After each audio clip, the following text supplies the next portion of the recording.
मा होनो अपोजिशननि गोनांथिखाय हाग्रामानो जोङो मोनबा देरहा होनो नागिरदों। मानोना जोंनो अपोजिशनखौबो नांगौ जायो। अपोजिशन गैयाबा गणतन्त्र जाया। 16 बिगा गुवाहाटि नोगोरावहाय बिथाङा हा दङ। गुवाहाटि नोगोराव 16 बिगा हाखौ बबेबायदि मानसिया बायनो हायो जाय मानसिया जाख्ल'आखै। गतिके बिथांनि 3,000 जाख्ल'नाया जे प्रमान बेखौ दिनै हेलिकप्टार सालायनायनि गेजेरजोंनो हमनो हागोन। जोंनि दोलोआ मोनफ्रोमबो बियाबावनो नमिनेशन बिलाइखौ गथायबाय। आंबो मानाव गिदिर चिफ बिथां प्रमद बर'नि जोंनि हाइकमान्डनि अननाय आरो बिथांनि आशीर्बादजों मोननै बियाबाव दिनै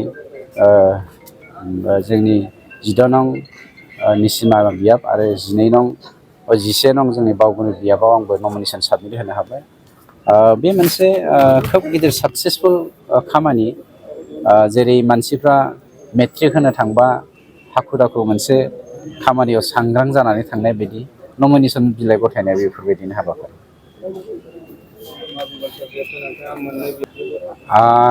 40थानि गेजेराव 32थाखौ जों देरहागोन। गणतन्त्र हिसाबै जोंनो मा होनो अपोजिशननि गोनांथिखाय हाग्रामानो जोङो मोनबा देरहा होनो नागिरदों। मानोना जोंनो अपोजिशनखौबो नांगौ जायो। अपोजिशन गैयाबा गणतन्त्र जाया। आरो मोनथामखौ जोङो गुबुन दला दलनो देरहा होगोन। जायखौ जोङो गोसो जायो बेखौनो जों बासि देरहा होनो हायो। हेलिकप्टारनि मोनसे इउपिपिएलनियाव माब्ला लागोन?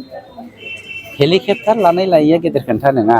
जोंनि खोथाया जादों हाग्रामाया जे थांनाय 17 बोसोरनि सासन कालाव 3,000 कोटि जाख्ल'दोंमोन।